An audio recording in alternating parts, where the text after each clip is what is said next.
We started this week with some disappointing news, or rather, ex- somewhat expected news for that really brings influential women across the world down. That was the arrest of Elizabeth Holmes, the founder of Theranos. She was indicted for defrauding investors. Now, yesterday, some even shocking news came with the famous Angolan billionaire Isabel dos Santos, who is one of historically was known as a prolific businesswoman who came to run Angola's largest and most influential company, Sonangol. And yesterday, Interpol issued an arrest warrant on her name. And this is being reported by the International Consortium of Investigative Journalists. So uh, I actually wanted to do this video not to focus on, the historical reasons for why she was arrested, but I'd rather kind of shed some light a little bit more towards how this actually was possible to happen, right? So for a lot of people who are a little bit familiar with Angola and many African countries, corruption is, pervasive, and people talk about it. Some people pretend to act to address these issues, and people have different opinions. Now, in 2020, we started the year with these massive Luanda leaks that exposed Isabel dos Santos and some member of the Angolan elite uh, about how they amassed the massive wealth they were able to achieve, and how Western advisors helped and continue to help the autocrats, the affluents, the African elite steal money from their countries and shield them in across the world in jurisdiction with high secrecy laws, right? So we follow this, and investigation has been going for I believe about 2 years now. I'm gonna be sharing these links in the bottom here on the video. But what I really want to draw attention to again is Western advisors' role, right? I worked as an auditor. I worked for a fund admin, and now I do investment banking. And in my role, I do a lot of things. I get exposed to the complexities of the financial world in the U.S. and a little bit its ramification globally. And when we think about corruption in place like where I am from, Angola and Africa in general, often we look into the people on the magazine cover page, the big figures.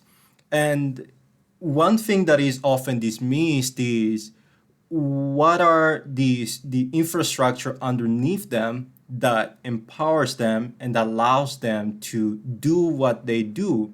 Um, I'm not gonna talk about how even these potential arrest of Isabel dos Santos is very much politically motivated. That deserve its own video or attention in many ways.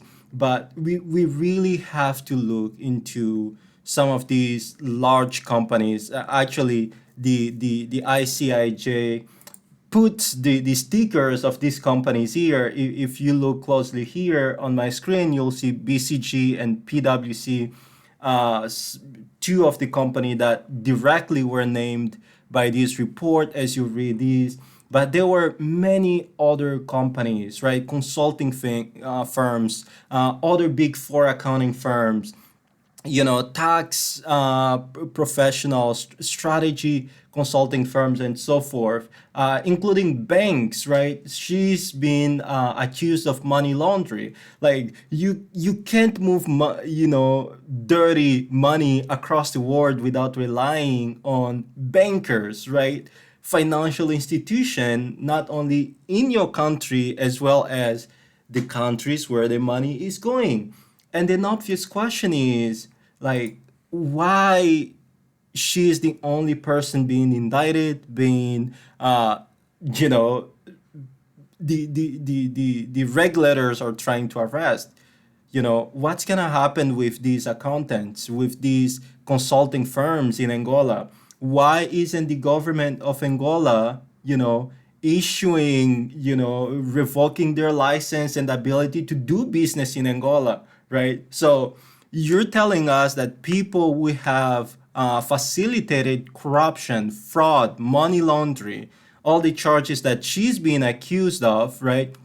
There is more, right? That they are just gonna get, a monopoly card free from jail. No consequence for them, nothing. They're just gonna continue doing their business and possibly helping other people in Angola do the very same thing that you are targeting Isabel dos Santos for. So here's what I want to maybe end this video, right? If we're gonna, if as a country or as governments across the world, we're gonna be serious about corruption, it shouldn't be in part. It shouldn't be partially motivated with a lot of bias towards certain people and a tap on the shoulder on the others. That's not justice. That's not fairness. That's not addressing the problems and issues, right? As a professional, I'm a CPA, certified public accountant. We have a professional responsibility to protect the public. And these accounting firms in Angola are failing to protect the Angolan people. And that shouldn't go as it has been going for so many decades. This is just unbelievably, uh God, it shouldn't be the case, okay?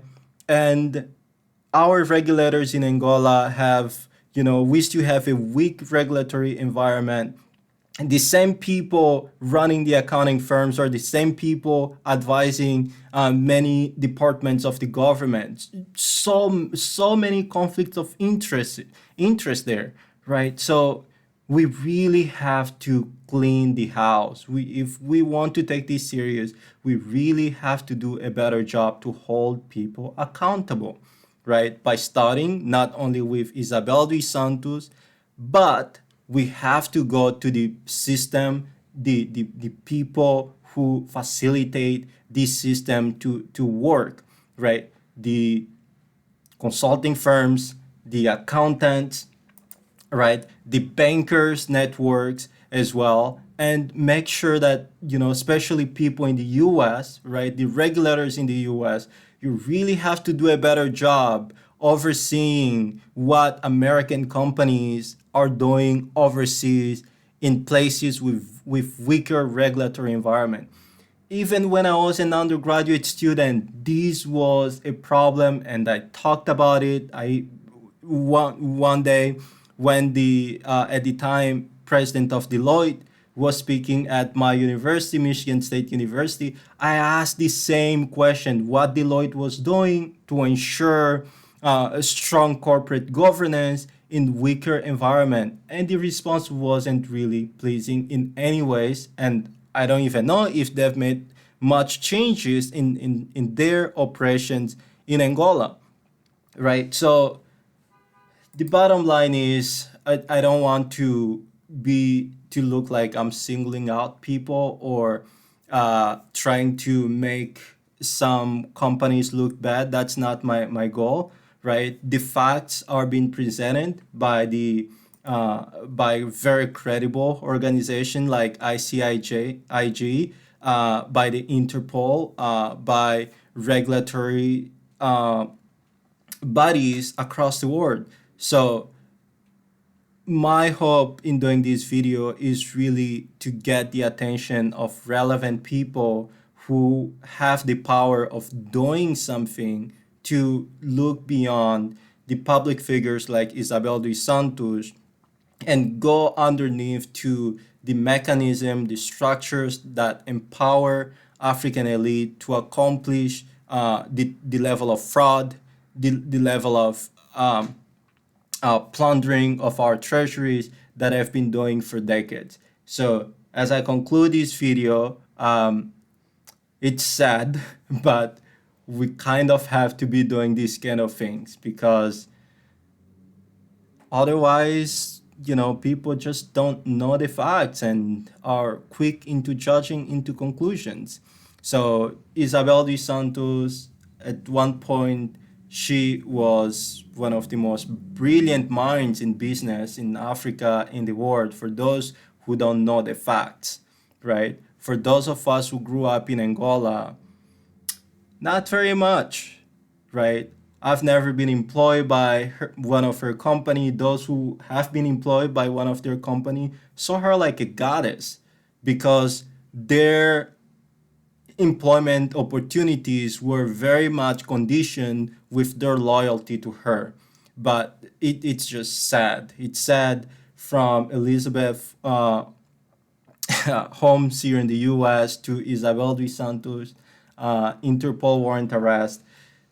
We really need to do better. We need to be serious business people. We need to have strong governance system to ensure that this system we highly value and praise, the capitalist machine will continue working and lifting people from poverty, from misery, and providing everybody a fighting chance and an opportunity to live a better life.